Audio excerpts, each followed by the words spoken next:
Previously on the Book of Gates.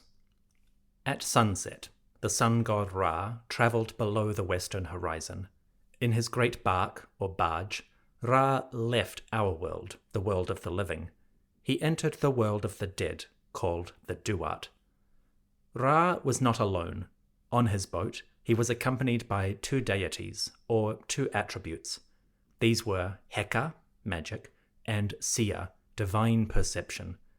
Together with these attributes, Ra would journey through the 12 hours of the night.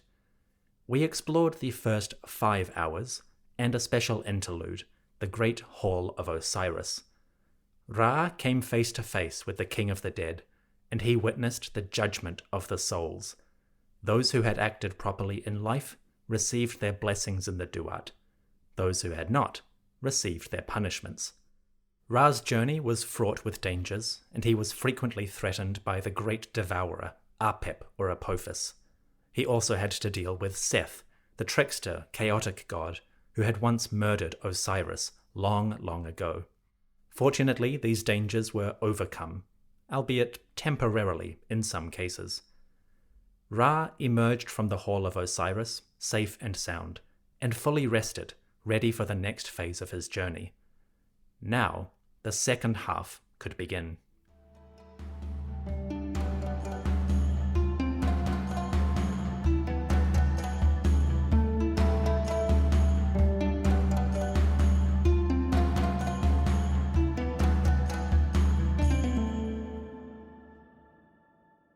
Ra left the Hall of Osiris and carried on into the next hour of the night.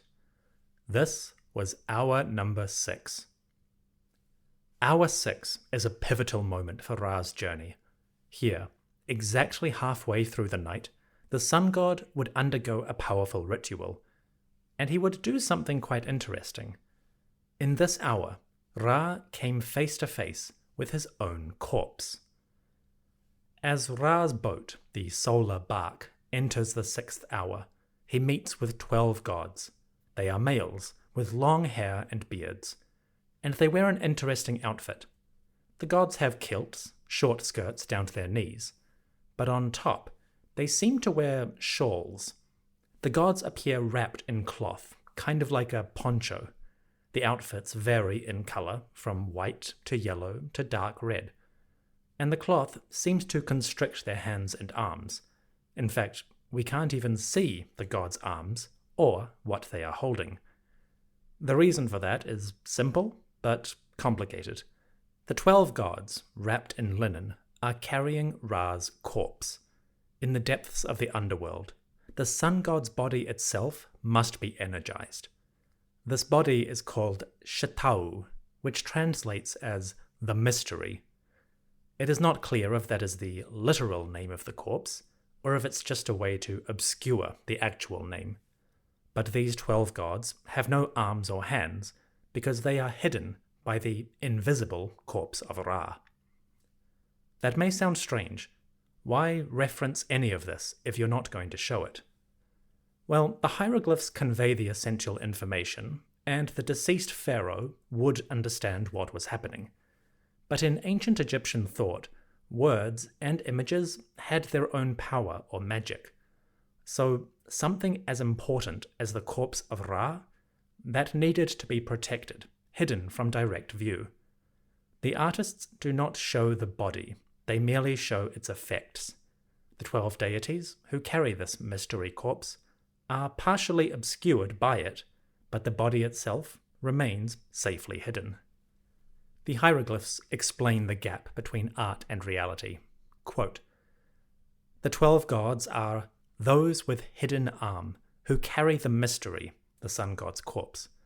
They carry the mystery of the great god, which those in the underworld cannot see.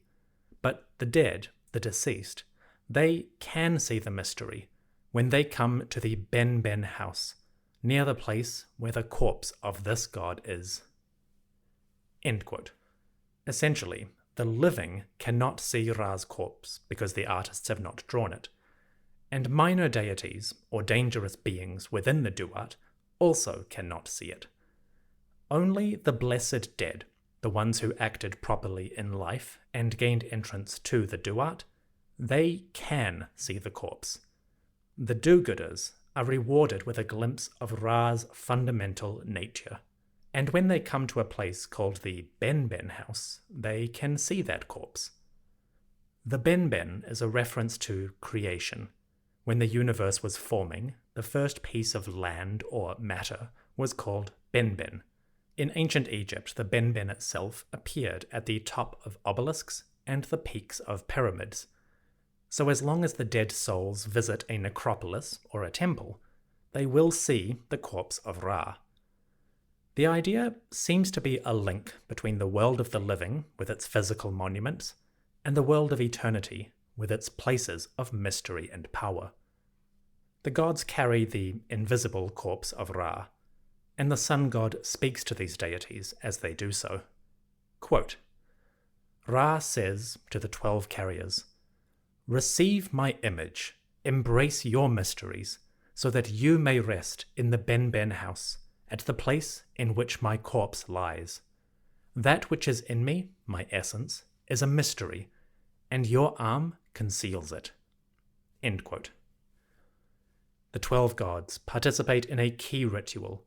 They are concealing or protecting the mystery of Ra, the very essence of his power. Doing this, the gods keep Ra safe from his enemies, like the great devourer, Apophis.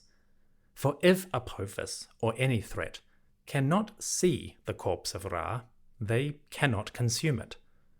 So the 12 deities are not just porters carrying a body, they are helping Ra to journey safely past the dangers.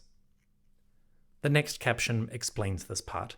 The 12 gods speak to Ra, and they say, quote, "Your Ba, soul, belongs to the sky, O foremost of the horizon, Ra.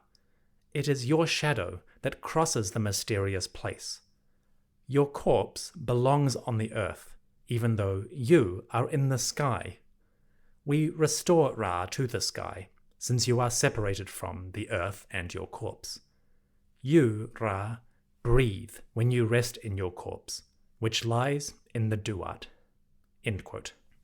I had to edit and adapt this passage to make it a bit clearer, but the gist is that Ra's corpse, his mystery, remains on earth and within the duat. But of course, Ra is a sky god, crossing the heavens by day and shining on the earth. These deities protect the corpse of Ra, while the sun god is crossing the daytime sky. And when Ra comes to the 6th hour of the night, they help him to reunite with his body. Why is this happening? Why is Ra's corpse in the underworld at all? Why does he even have a corpse? Why did the Egyptians create such a convoluted story here? Earlier, I touched on some of the literal and metaphorical explanations within the Book of Gates. For one thing, the text outlines the reasons why every night the sun disappears, why it seems to go out in the west and then reappear at dawn in the east. The Egyptians did not know why this happened, so they seem to have treated it as a story of life, death, and renewal, which makes sense in its own logic. The idea of Ra having a corpse and coming to meet with it every night kind of ties everything together. If the sun god sailed across the sky and the duat, he would remain essentially distant. But the Egyptians understood that sunlight and heat were powerful forces on the earth. Light brought life to the fields, the flowers, the animals, and humans. So the ancients viewed nature as fundamentally connected. Everything affected everything else. That was especially true of the sun. So while it may seem strange for Ra to have a corpse at all, it was a powerful metaphor. It brought Ra to earth, literally. It made him more accessible in certain ways. And it explained that mysterious power of the sunlight to encourage growth and life. Ra has a corpse so that he is connected to this world, both the living world and the underworld. He does not simply hang out in the sky, he unites with the earth, and everyone benefits. The rest of Hour 6 connects Ra's mystery to life and to death. In one scene, we find the great serpent Apep, or Apophis, coming forth. Apophis appears as a snake carried by gods. From his body, human heads poke up. These are the beings whom Apophis has already devoured. But the great enemy is restrained. Gods carry his serpentine form, and behind this procession, a sort of bodyguard appears.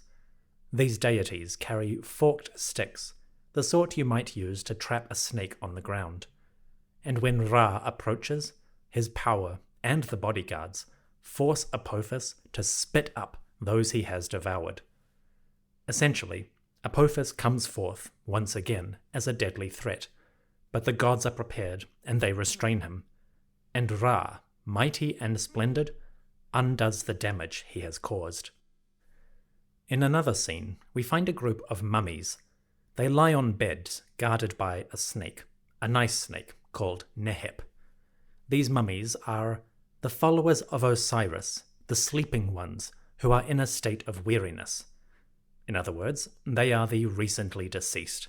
They lie sleeping, waiting for their resurrection or awakening in the Duat. That awakening comes when Ra, full of new light and energy, shines upon the mummies.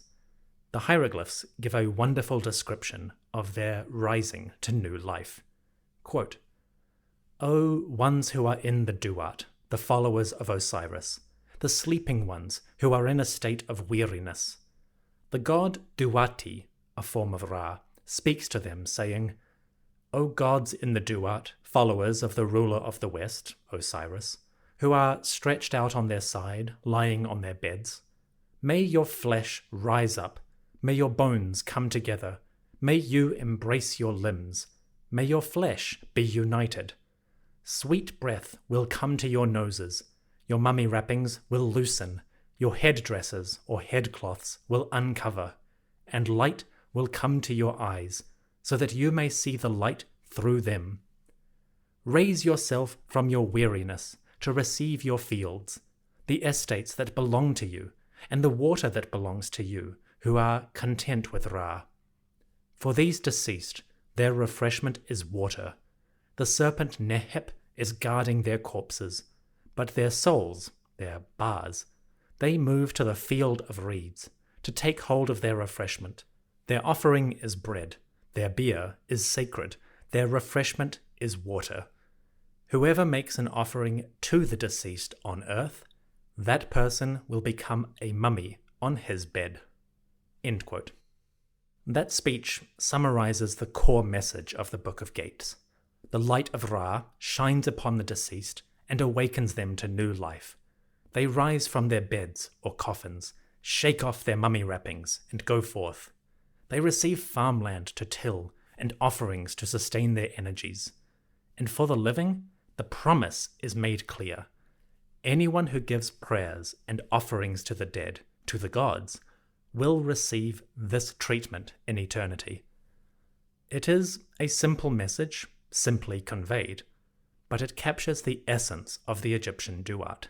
Live properly on earth, look after those who have died, and you too will enjoy eternity in the fields.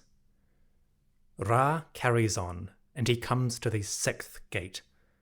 This gate is called the Artifact of its Lord, or Chemut Nebes. She is guarded by serpents and mummies who protect the doors.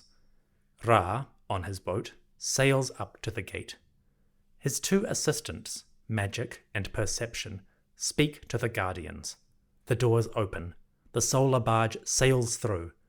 The doors close behind. And those left in Hour 6 cry out as the sun carries on.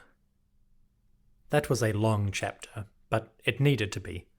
Hour 6 is one of the most important sections of the Book of Gates. Along with the Judgment Hall of Osiris and Hour 5, it forms the core of the overall book. Having completed this section, we are now beginning to rise back towards the dawn. The story is going to pick up pace. The next few hours will be shorter, much lighter, and as we get closer to the dawn, we begin to see the climax of the action. The god Apophis is restrained here and there, but he's still a threat, and as we will see, he has many dangers left to offer. In fact, it's about to turn into a war. After the break, Ra begins to ascend towards the eastern horizon and his rebirth. It's a difficult journey, with a great conflict gathering force. That is after the break. See you in a moment.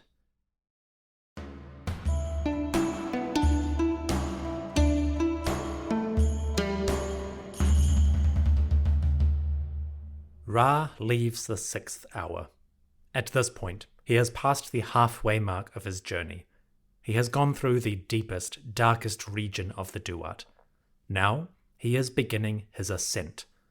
From hours 7 to 12, Ra is now moving towards the eastern horizon. That does not mean things get easier. In fact, Ra is going to face some great dangers. Let's explore.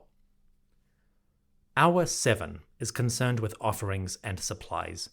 We see deities carrying baskets full of goods and long stalks of grain. Again, these gods are the do-gooders, the people who acted properly on earth, made the right offerings, and received their rewards in eternity. These do-gooders help to gather the supplies that will feed and nourish the blessed souls. And Osiris himself watches these people, and he promises them eternal supplies and nourishment. We also find a scene of punishment. Tall poles, or stakes, appear in hour 7. The poles have heads shaped like jackals, and against each stake, a pair of captives stand bound and tied. The prisoners have various names, like the enemies of Ra, the violent one, and the enemies of Osiris. These rebels or traitors receive their punishments. They are bound, tied to the poles, and executed. A guardian deity, Atum, speaks to the poles themselves, the stakes which hold these prisoners. Atum commands the stakes to, quote, guard the enemies, grasp those who will be punished. Their reckoning is beheading. Ra has issued a decree against them, and he commands their slaughter. End quote. This reminds us that the Egyptian underworld was not just a place of happiness and eternal glory. It could also be incredibly violent. The wrongdoers receive brutal punishment.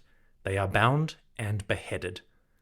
This is the flip side of divine justice, the darker side of Ma'at. The rest of hour 7 is concerned with the offerings. Gods appear with sickles to harvest the fields and the crops. They carry the supplies so that everyone will receive their nourishment. It is a pretty little scene overall. Just don't mind the bloodshed in the corner. Now, Ra comes to the 7th gate. This one is called She Who Shines, or Peschit. Again, the gate is protected by serpents and mummies. These mummies have curious names. One is called the Deficient One, or maybe the one whose eye is damaged. The other is called the Blind One. I'm not clear on the significance of these specific names. Perhaps this deep into the night, the guardians are in darkness more often than not. But the later hours don't have quite such negative names, so maybe these two are just unlucky. Blinded, damaged, they stand before Gate 7. Of course, Ra's beautiful light is warm, and they recognize his presence. As the sun god approaches, Ra's two assistants, Magic and Perception, command the deities to open the gate. The doors swing wide, and the solar barge passes through. As he crosses the threshold, the doors close again. Those left behind wail and lament.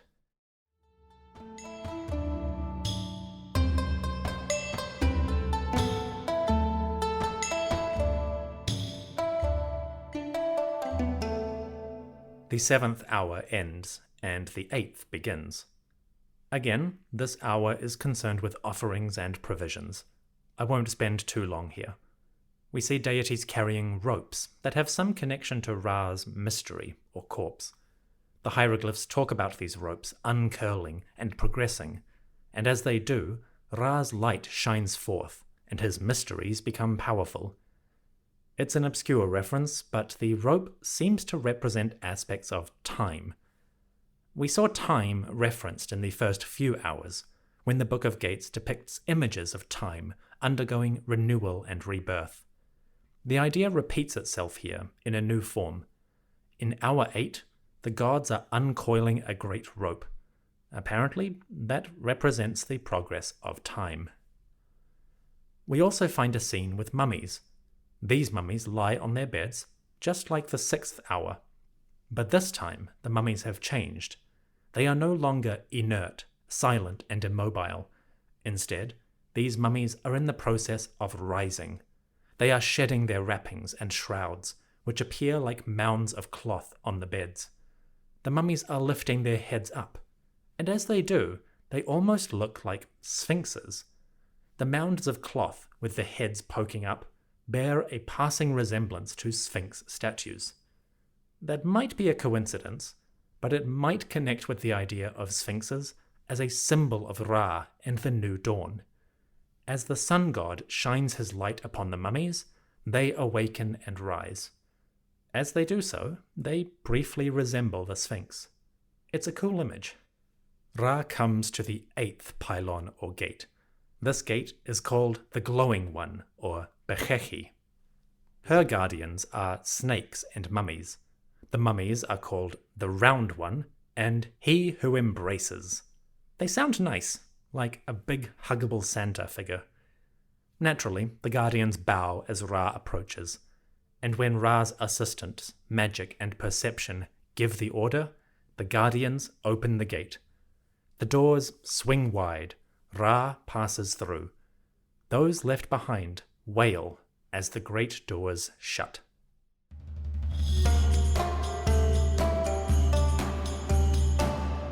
Ra comes to the 9th hour. This chapter is unique within the Book of Gates. Most of the scene is taken up with a lake. A vast pool opens up before Ra. The waters, which appear like zigzag lines, contain the dark shapes of bodies. Human figures lie within the pool, and the hieroglyphs label them as the ones who are immersed or submerged, the ones who are capsized or shipwrecked, the swimming ones, and the stretched out ones. This image conveys a great fear of the Egyptians. Since they lived in a river-based society, and transport was mostly by boat, the threat of drowning was great. A reed boat might capsize, a barge might collide with rocks or another ship, a hippopotamus or crocodile might attack. Sailing on the Nile brought great danger. The chances of drowning or accidents were a common occurrence, and likely a very common way to die. The problem with drowning was the destruction or loss it brought to the body. At the very least, it would be hard to recover those who had drowned in the Nile. Their bodies would sink to the bottom, beyond the reach of even the strongest swimmers. On top of that, there was always the threat of the crocodiles and the hippos. So if you sank into the Nile or the sea, your body was probably lost.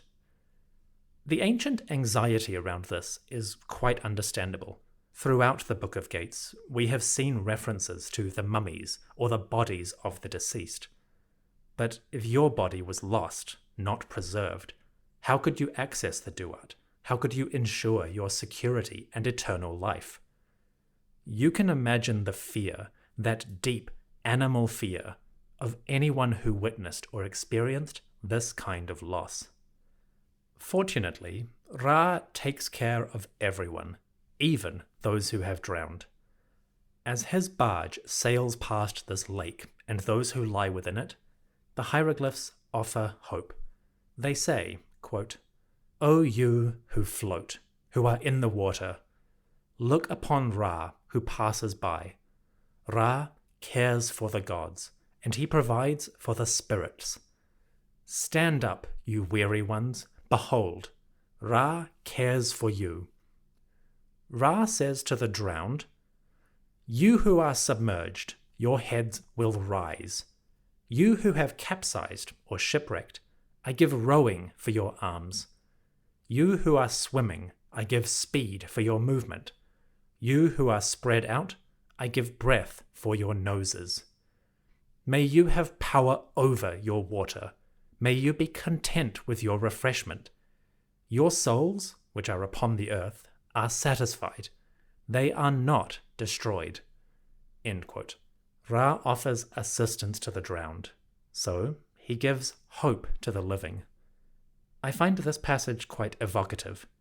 Even if somebody perishes in the Nile or the sea, the sun god will still reach them. The light sparkling on the water will rescue the souls of those who have gone under. And in the Duat, Ra will give these people the energy to escape from their watery prison, to rise up from the river or the sea, and to reach the next world. It is a kind gesture, and possibly a great relief to a deep-seated fear. Ra saves the drowned, and he sails his barge through the 9th hour. Soon he comes to its gate. The 9th gate is called Gate of Authority, At Shefshefet. It is guarded by serpents and also by mummies. The mummies are named One Who Encloses the Earth and One Who Carries the Earth. So either they're talking about earth, like soil, or these mummies are incredibly large and incredibly strong. Take your pick. The mummies and serpents open the door as Ra's boat approaches. The sun god and his friends sail through. The gate swings shut, and those left behind wail as the solar barge passes.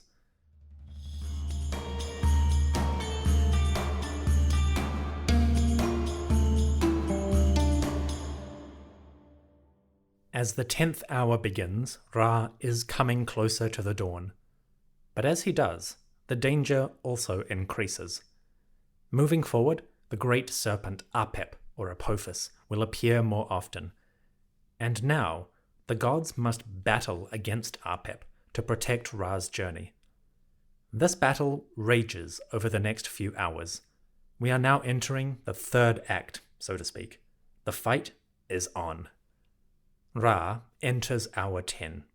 Immediately, he is confronted by a sphinx with 2 heads. In the center of one scene, we find an animal with a lion's body. It also has a falcon's head in the front and a human head in the rear. The 2 heads are crowned with the white crown, the one that's shaped like a bowling pin. On the back of the sphinx, a human-shaped deity stands between the 2 heads. Strangely, this mini-deity also has 2 heads. On the small figure, we find the heads of Horus and Seth together. One god faces left, one god faces right.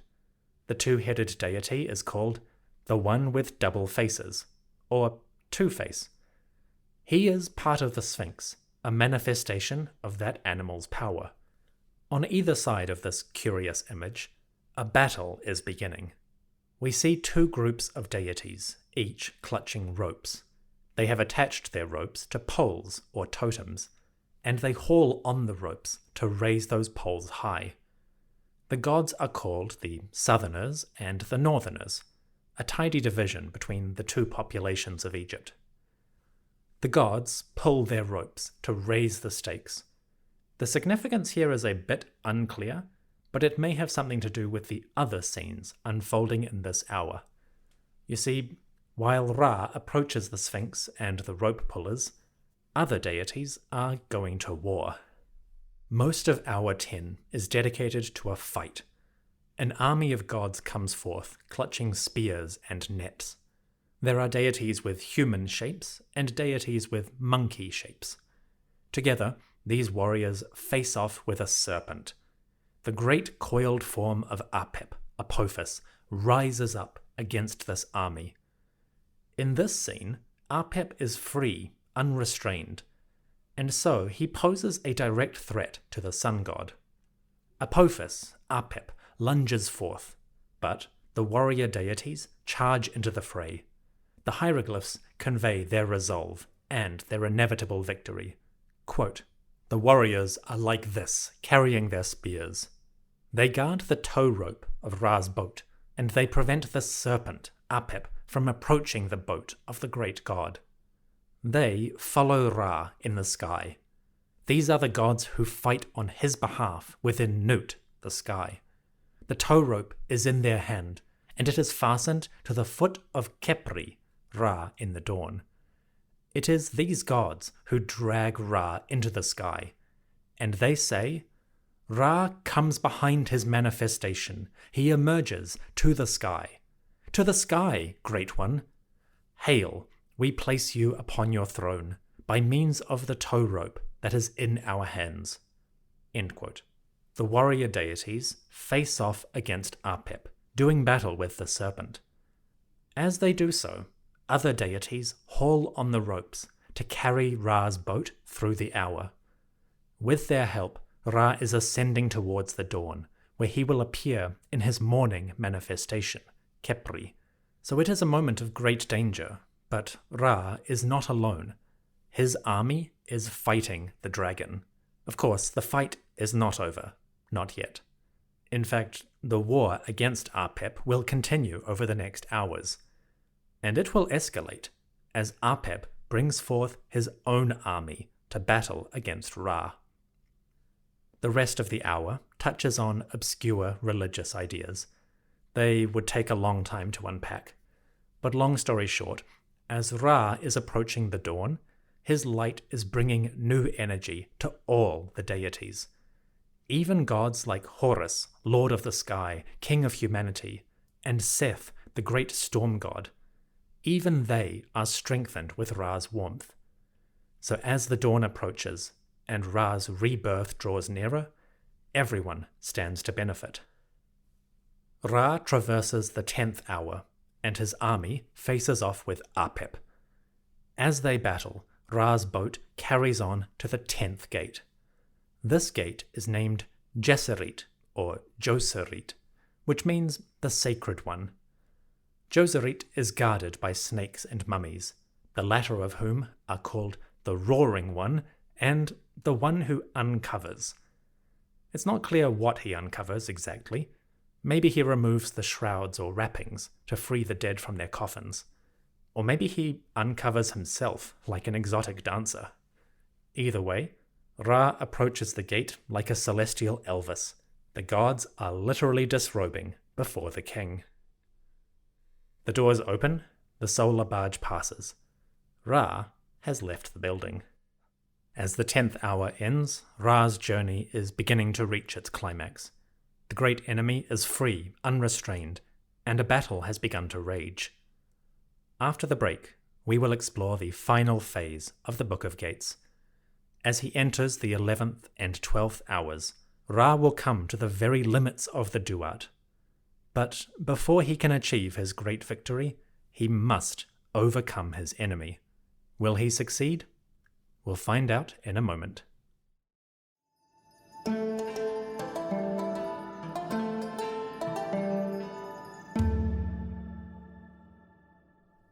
Hour 11 begins, the penultimate hour of the sun god's journey, and as Ra enters this chapter, the battle against Apep continues to rage.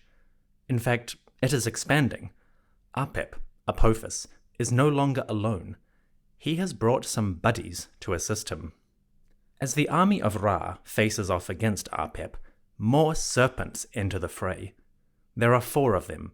The leader is named the Roasting Flame, Wamimti, and the other 3 are the ones born of weakness, Mesu Bedshet. So Apep's forces are growing. The danger is closer than ever before. What's worse, the ancient authors throw a complication at Ra. Apparently, the sun god's boat runs aground in this hour. Having enjoyed smooth sailing so far, the great barge is temporarily disabled. This is a dangerous moment, for the boat runs aground near to Apep and his allies. Fortunately, Ra is not alone. While Apep has 4 assistants, so does Ra. The snakes come forth, but now new gods enter the fray. 4 of them, 1 for each serpent. These are Hapi, Imseti, Duamutef and Kebe-Senuef. You may recognize these names as the 4 sons of Horus. These deities often appear on canopic jars. They protect the viscera or organs of mummified humans. The sons of Horus are a popular feature of underworld art. They appear on coffins, sarcophagi, shrines, and the walls of tombs. Well, they're not just pretty faces or jars, they are powerful deities in their own right. The 4 sons each climb atop one of the 4 serpents, Apep's allies. They restrain these snakes, holding them down and subduing them with ropes. Other gods come into the fray to help, but the 4 sons often appear as the main warriors.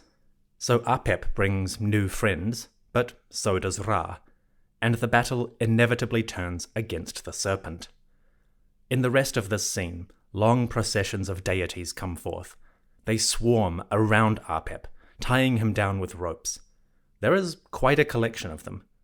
The first god is a woman, Selket or Serket, the scorpion goddess who often protects the dead.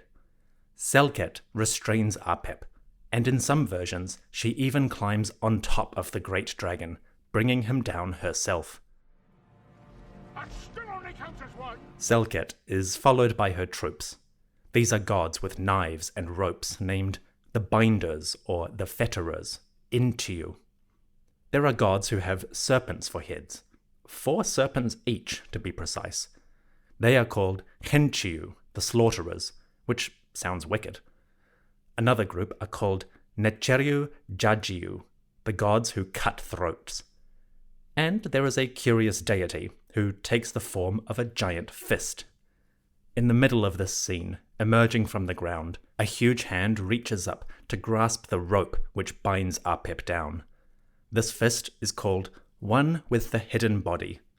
So I guess there's more to him, we just can't see it. The point is, this deity comes forth to fist the enemies of Ra. In the midst of this hour, we see an interesting feature. A group of deities come forth representing the stars. 12 gods, carrying boat oars, gather in one section of the hour. They are called the gods who do not know perishing, aka the imperishable ones. This is a reference to the stars that circle around the North Pole. These circumpolar stars do not set or rise, they remain visible always above the horizon. For the Egyptians, the circumpolar stars were an important symbol of immortality, and we have references to these deities going all the way back to the pyramid texts. They were meaningful symbols, which makes sense. After all, if those stars never vanish below the horizon, they never die, so to speak. So those deities, or stars, were closely linked with the concept of eternal life. We also find groups of deities that represent the hours. 12 goddesses, with stars above their heads, carry a rope to pull the boat of Ra. This is a reference to the 12 hours of night, and we actually saw these goddesses earlier. Back in Hour 4, the 12-hour goddesses showed up in the process of their own death and rebirth. Well, here they are again, fully formed, helping Ra on his journey. It's a nice callback, bringing the group full circle. Anyway, the hour goddesses and the circumpolar stars appear to support Ra, but they are just a sideshow.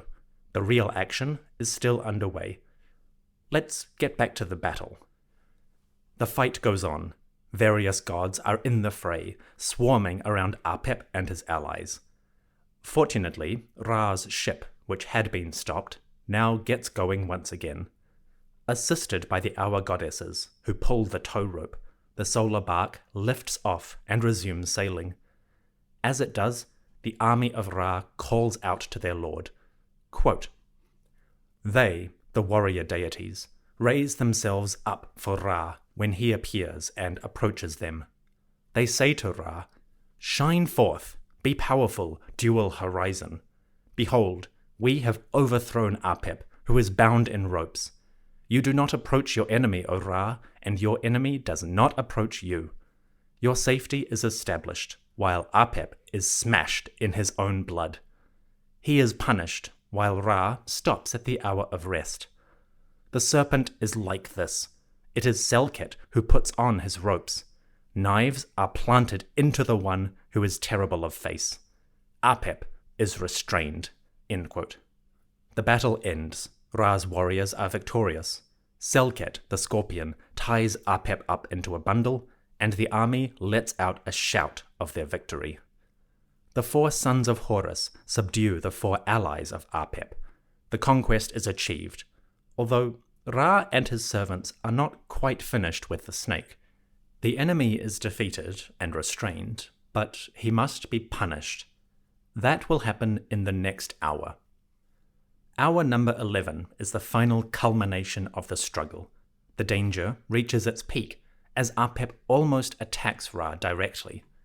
Only with great energy, violence, and bloodshed can they subdue this enemy. But they must do so now, before Ra reaches the dawn. If peace is not restored before the nighttime ends, Apep will rage unbound throughout the duat. So Ra's enemy must defeat him before he reaches the end. It is, literally, the 11th hour. The great barge passes the battlefield and approaches the 11th gate. If Apep was thinking of attacking that gate, he would be sorely mistaken. The pylon rears up, guarded by serpents and mummies. The mummies are called He Who Cuts Down and the Violent One. Just the absolute tough guy units of the security detail. The gate itself bears the name One with Mysterious Initiations, or Mysterious Inductions. Basically, it's a gate that only opens for those accepted or initiated into the religious cults. Those with special knowledge of the gods and the rituals are the ones who may pass this gate. Of course, Ra and the pharaoh know all of those mysteries, so the gate opens at Ra's approach, and those left behind wail as the doors swing shut.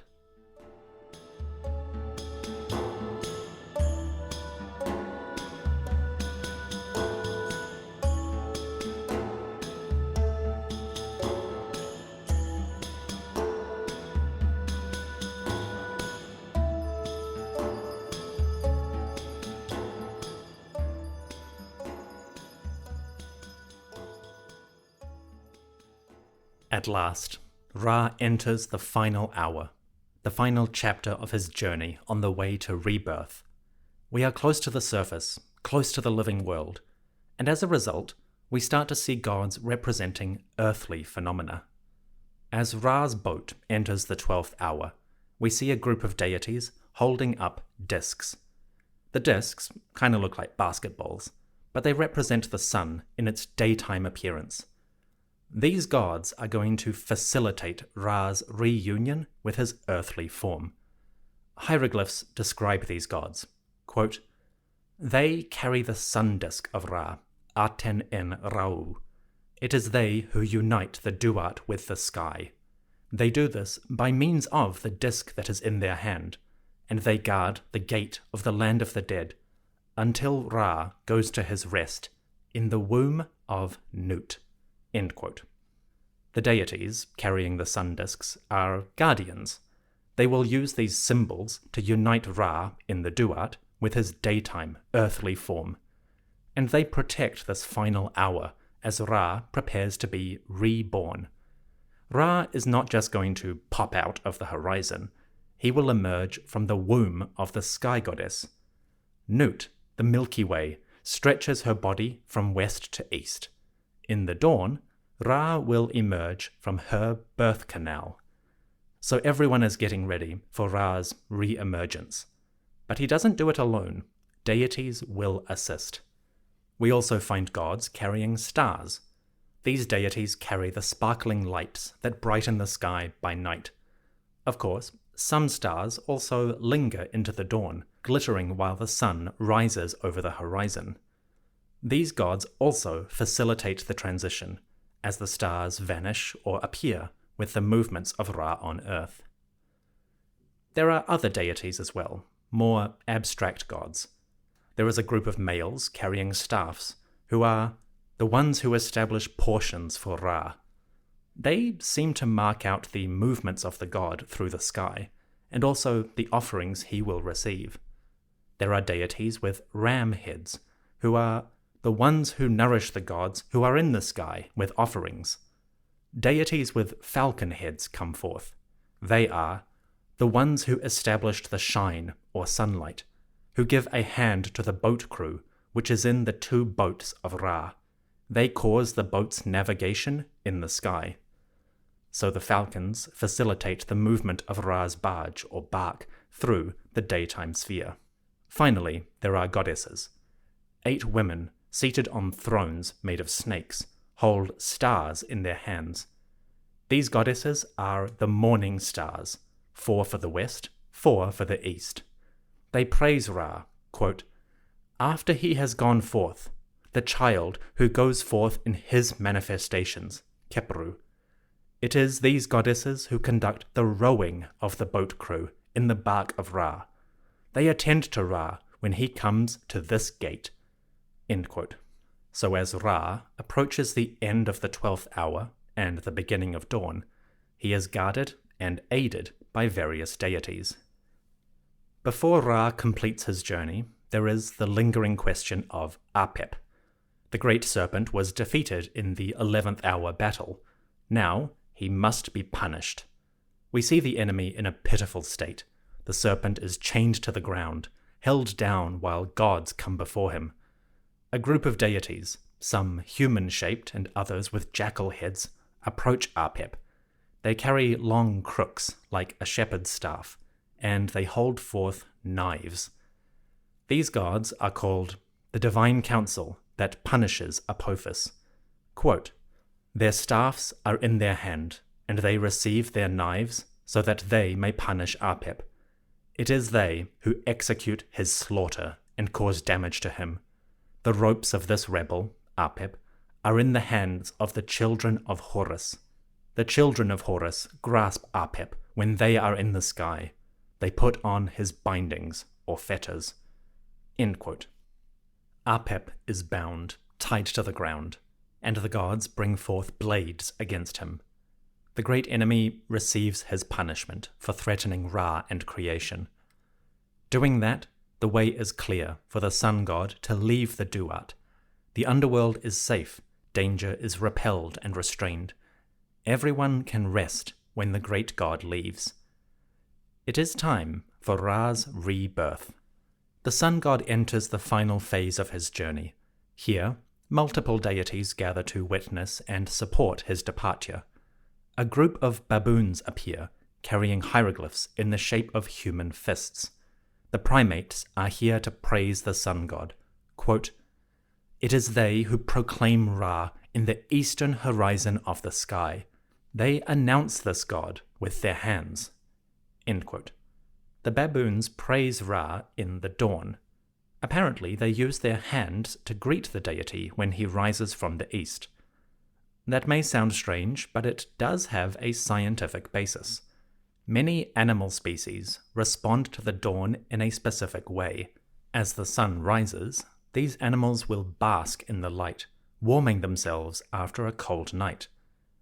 Baboons are one of the species in which this behavior is recorded, and primates, specifically, will often raise their hands to warm them in the sun. For the ancient Egyptians observing this behavior, it may have seemed like the animals were greeting the dawn, and in a way they are. So baboons have a prominent place in the worship and symbolism of Ra. As the sun god approaches his rebirth and the dawn, these baboons are ready to raise their hands and praise him. Next we see 2 goddesses, human women wearing crowns, appear in front of the baboons. The 2 ladies each wear a crown associated with the south and north of Egypt, the white and red crowns respectively. One goddess is called Imentet, or She of the West. Imentet wears the white crown. The other goddess is named Zait, or She of Sais, a town in the far north. Zayet wears the red crown. These goddesses are also here to witness the birth of Ra. but Imentet and Zayet will not leave the underworld. The hieroglyphs specifically say, quote, "The goddesses turn back at this gate." So they will witness the dawn, but they will not emerge from the duat. Imentet, the Western lady, and Zayet, Sayus, must stay behind. So the 12th hour has a lot of gods, a nice party welcoming Ra and ready to see him off.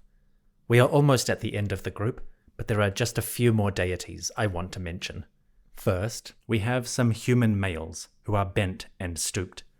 They are the Old Ones, Eautiu. These old folks are called the doorkeepers of the mysterious place. They remain in this location, guarding the gate which Ra is approaching. Then we see a god with a cat's head. This deity is called Miuti, the cat-like one. Miuti is also a doorkeeper who remains at his place and guards the final gate. Imagine a house cat sitting on the doorstep and refusing to move. You get the idea. I like Miuti a lot. Gate number 12 is the last barrier of the duat. It looms up in formidable size. The panels of this door are gold, like the dawn. Long serpents guard the door leaves. Again, the gate has a name.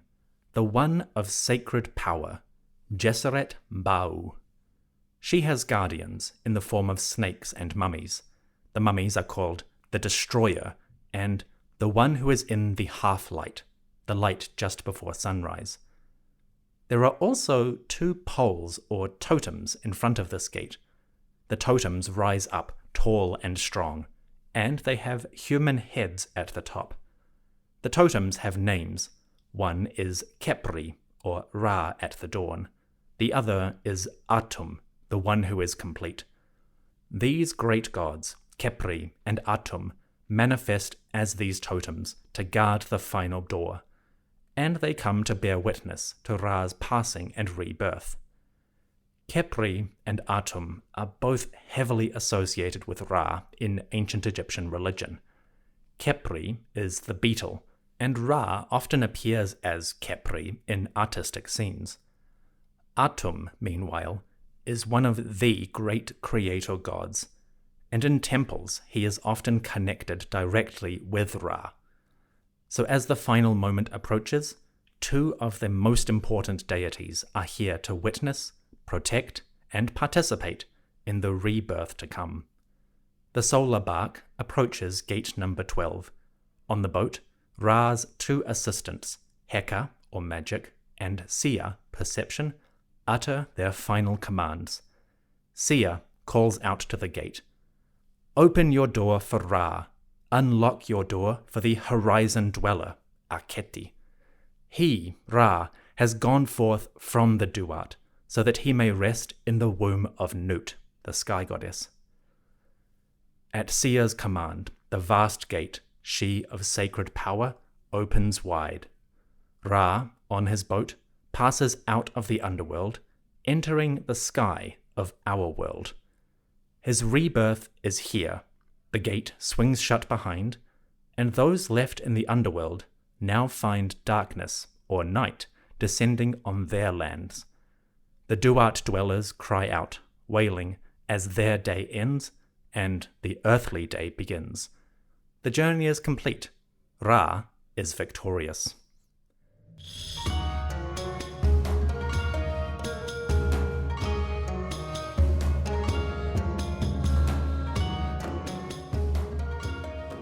Ra emerges into the dawn. He has passed safely through the duat and its many dangers. With magic, perception, and the help of some friends, he has done what the eternal ruler should. He has banished chaos and threats in the form of Apep or Seth. He has rewarded those who acted properly in life, blessing the do-gooders with offerings, drinks, and farms to live their lives. He has punished those who acted improperly, destroying the wrongdoers with great violence and fury. Ra has organized the duat, measuring out its fields, giving each soul and deity their proper place in the underworld. Thus, Ra and his allies have fulfilled his duties, the duties of a pharaoh. He has maintained order, organized nature, and repelled chaos. The Duat, and thus the earthly world, are in harmony and balance. All is well in creation. As Ra departs the underworld, the artists finish with a beautiful tableau. A final scene, a sort of epilogue, completes the Book of Gates. In this image, we see a vast lake filled with water. It stands like a vertical rectangle, short on the bottom, long on the sides. At the bottom of this lake, a human male rises up, his arms outstretched. This is a god, the god Nun, aka the infinite ocean from which all life and reality emerges. Nun comes forth, raising his arms, and he lifts up the boat of Ra. The solar bark appears in the middle of the scene. Now it is full of deities, including famous beings like Isis and Nephthys, the sisters of Osiris. We also find Shu, the god of air and light, Geb, the lord of the earth, Heka, magic, and Sia, perception, among other deities. In the center of the bark, the sun god Ra appears. He has shed his human form and now appears as the beetle. This beetle is Khepri, which literally means to appear or to manifest. Khepri is Ra at the moment of sunrise, and we see this in the art. The beetle rises above the bark, and in his two forelegs, or mandibles, we see a huge sun disk. The beetle lifts the sun up so that it crests the horizon and brings light to the earth. The dawn has come. Above the beetle and the sun disk, we see the sky. A goddess appears near the top of the scene. She is upside down, reaching out to the sun disk as Khepri raises it. The goddess is Nut, the sky and Milky Way. She takes the sun in her arms so that she may give birth to it and bring forth a new day. But that is not quite the end. Just as Nut reaches out to receive the sun, she in turn is supported by a small figure. Just behind, or below Nut, we find an image of Osiris, but he doesn't appear in his normal form, a human male with crowns and thrones. In this image, Osiris appears as a male whose body stretches out behind him, almost like a snake. Osiris's body curves to encompass a small circular area. In that area, we find hieroglyphs that label this space as the Duat. Osiris encircles the underworld, and the king of the dead, with his land, stand just behind the sky goddess. The image is strange to look at, but it conveys a simple idea. Reality and existence is divided into separate spheres, but those spheres are connected. The three realms, earth, sky, and underworld, are unified. This is conveyed through the overall picture. At the bottom of the scene, the god of the infinite waters, Nun, lifts Ra up so that he may bring the dawn. Above, the sky goddess receives the dawn, helping to start the day on earth. But just behind Nut, the king of the dead is waiting in his kingdom. The next evening will bring Ra back to the Duat. So the three realms of existence are connected. The underworld links to the earthly world links to the infinite waters link to the underworld. They are separate but united, linking up in a cosmic cycle. A new day arrives. The cycle of eternity can begin again, and as Ra emerges from the eastern horizon, the sun god is feeling good.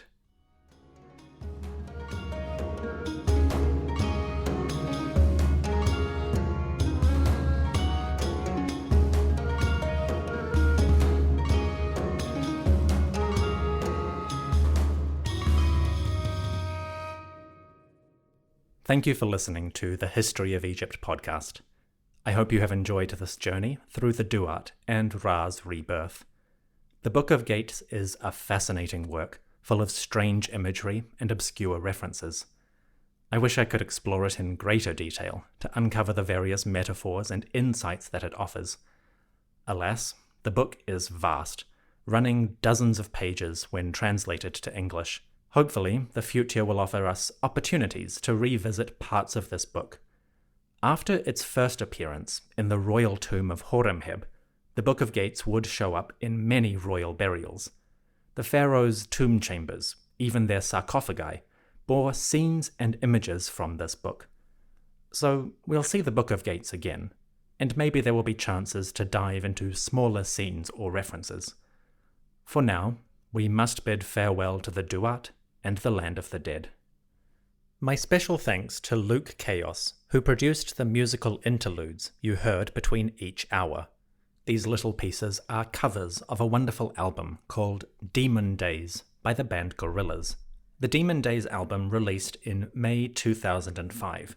Lyrically and sonically, that album chronicles a journey through the night.